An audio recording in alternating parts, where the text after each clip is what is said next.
Good evening, ladies and gentlemen. How are we getting on? Welcome back to a brand new episode of Through the Keyhole. In this series, we're going to take a look at a few player camps that are found in Fallout 76 via the player vending system, and get a little bit of inspiration for some of our own builds, and check out some of the awesome stuff that people are doing out there. So, let's jump to it, shall we?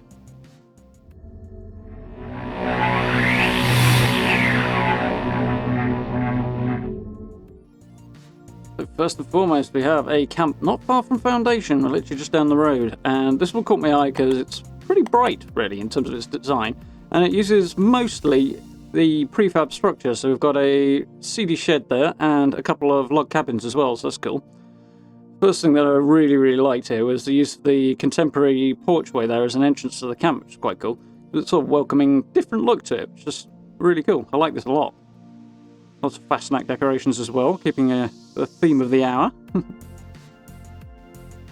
couple of billboards across the road there to attract attention. Invite passing traders to come and share their wares. Very cool. Usual drawback to building on a slope there, unfortunately. A little bit of floating, but good old 76, what can we do? There's a couple of things in the builds we have today to look at that do remind me of the shortcomings of 76 compared to Fallout 4, which is, you know, wistful sadness to that, unfortunately, but it is what it is. Nice little access to the farm area here in the water production and the bathroom. I like that little staircase down there. I managed to tuck a couple of staircases in here quite well, which is pretty cool. Beckett's bar on the entrance there. I'll grab a drink. So we've got the CD shed in the corner here. Unfortunately, we can't get into. That's their generator shack, so they've locked that one off. But I'll have a look at the player housing part of it. Nice simple design, everything you need. Couple of beds, somewhere to chill out. A few more fast night decorations, it's always nice. Very neat and tidy with the arrangement of those decorations. Impressively straight lines. Very cool. And as per usual, I got caught out by the hidden Nuka-Cola door. Didn't see the actual entrance there the first time I had a look around. Took me a minute to find that, so always fun. Not used to seeing that yet, apparently. And in this next little log cabin, we have our crafting area. Very cool. Nice little bit of decoration on the wall, which is always good. Everything you could need. They're quite small, these little shacks, so fitting everything in is no mean feat. Nice job with the conduit there to get power inside as well. Something I don't tend to think of very often using the conduit, so always good to see people making good use of those. Yeah, very much like this. A couple of bits and pieces from the recent set of nuclear winter rewards there as well, which is very cool. A little bit of a different, open, quite well lit, at least in the daytime, approach. So, camp number 2. This one is just over by a fisher site and this little arch here you can see in the rock face here. Somewhere I've seen a few people building recently, somewhere I mentioned in a recent video as well. Very cool. I love that angled foundation there. I'd love to know how they managed to pull that off and clip the foundations through it. I'm guessing it was positioned separately and then the lower ones were clipped in afterwards. At a guess, but makes for quite a cool different look to a guard post, which I like a lot. Saw a lot of mounted Scorchbeast Queen heads while I was having a look for camps here the other day. It was quite cool. Love those staircases as well. It's got a kind of old school, almost Egyptian vibe. Nice little crafting area under the archer. Unfortunately, the weather was absolutely terrible for this one, and I think going forward I will make a point of avoiding bad weather a bit more religiously, as it does make a bit of a battle to get any colour back into the footage, which is unfortunate really, because it detracts from the coolness of the camp when you can't see the colours properly. Bugbear of mine with the rainy weather, that one. It's way too desaturated, I think. There we go. The generator tucked underneath the overhang of the rock there, protected by a couple of concrete walls. Way up to the top of the arch there as well. There's a thing about this camp that caught my eye. There's builds like this, it's kind of difficult to get across the multiple levels, stuff like that, and it kind of puts me off because it's not as smooth as I'd like it to be, at least when I'm building anyway.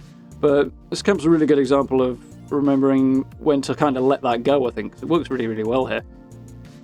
Sometimes it doesn't actually have to be perfect. Absolutely love this little Mothman cultist church here. I was going to say Children of Atom then, but that would be more Fallout 4. Really cool little addition. But you can't have some cultists hanging out here, really. Up the staircase. The player vending is just on the outside down the bottom here. Around the back.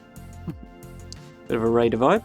Not sure what's going on with the light boxes there. Not sure what the goal was, but still looks cool. Little bedroom here.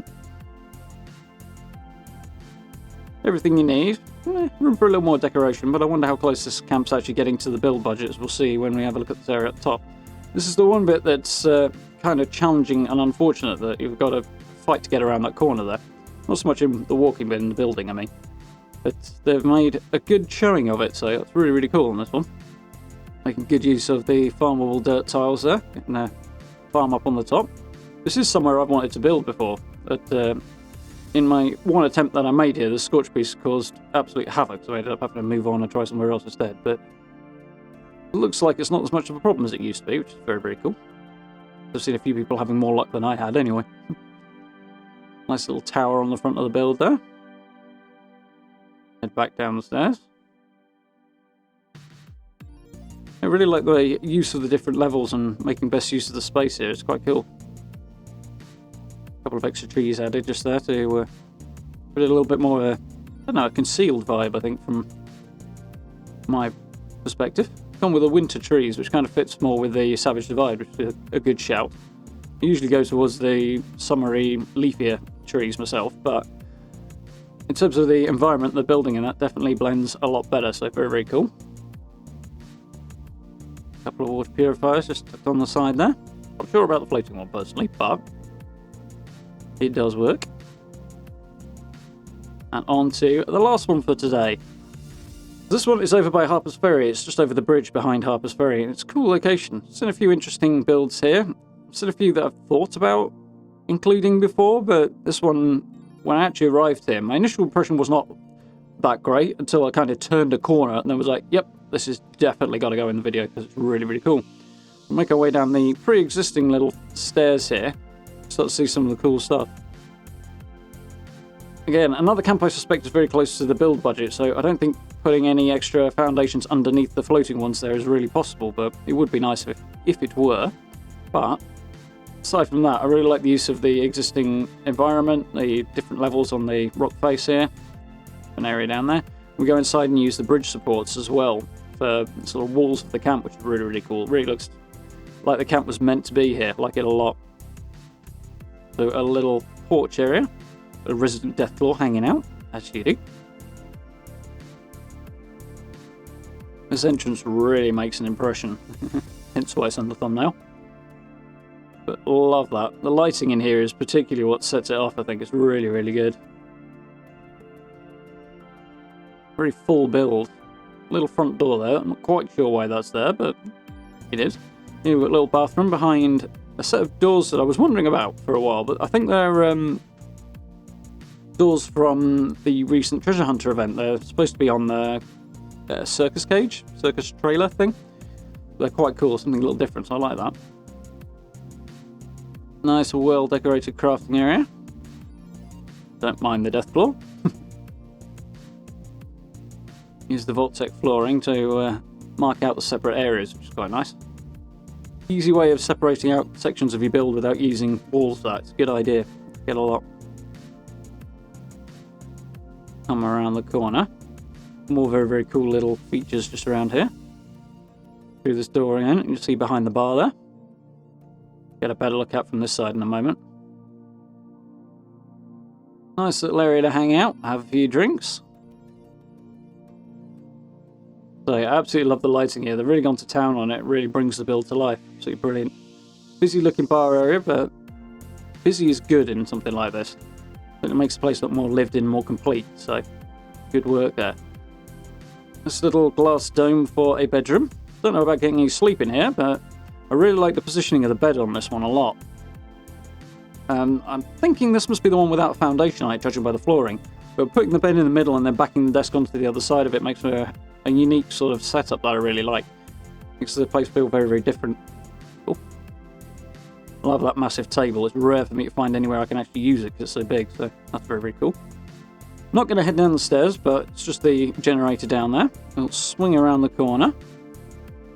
I'm wondering what this sort of hanging down section of the roof there on the left that we just got to look at is hiding, but player vending on the right here. That back wall there, as I said, is support for the bridge, and it really fits in well, which is cool. Yeah, this bit on the over the cooking station there, I'm wondering what it's hiding, but definitely looks good. Creates a different shape, which is always a good idea. Got a disco ball in the mouth of the mounted rad toad there, so that's cool. Didn't notice that at the first look, but I knew it was there somewhere, but didn't exactly see where. But all in all, this is quite an awkward place to build, and they've made a really good showing of it, so very, very cool. Makes me think I might have to have a crack at this location at some point to see what I can do here. It's definitely going to be awkward though, so patience will be required, but really good job done here. So, do hope you folks enjoyed that one. If you did, please do hit those buttons for me, so it's very, very much appreciated. Social media links down in the description as per usual if you want to catch up with me over there. Do keep an eye out for the live streams as well. We've got Deus Ex coming up tonight and then back onto Fallout tomorrow. And if you're really enjoying the content, please do consider becoming a channel member, or maybe even checking out the merch store as well. We've got one of those open, and all the details down in the description if you'd like to see that as well. For now, I'll say thank you very much for watching, and I look forward to speaking to you all very, very soon.